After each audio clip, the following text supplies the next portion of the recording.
आज बिहान मुक्तिनाथ धाममा दर्शन गर्न आयो यस्तो चिसो छ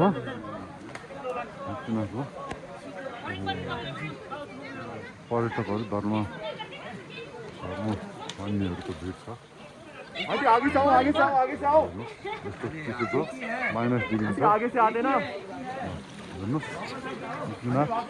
मुक्तिनाथ धाम दर्शन गर्नुहोस् यस्तो चिसो हेर्नुहोस् भारतीय दर्शनार्थीहरूको एकदम चहल पहल छ मुक्तिनाथ मन्दिरमा हेर्नुहोस् विश्वकै प्रसिद्ध हिन्दू र बौद्ध धर्मको पवित्र स्थल मुक्तिनाथ धामको मन्दिर हो एकदम मानिस डिग्री छ अरे चिसो यस्तो चिसोमा मानिसहरूले बस्न सक्छ गरेको छ घरमा जूते खोल रहे मंदिर में चल रहे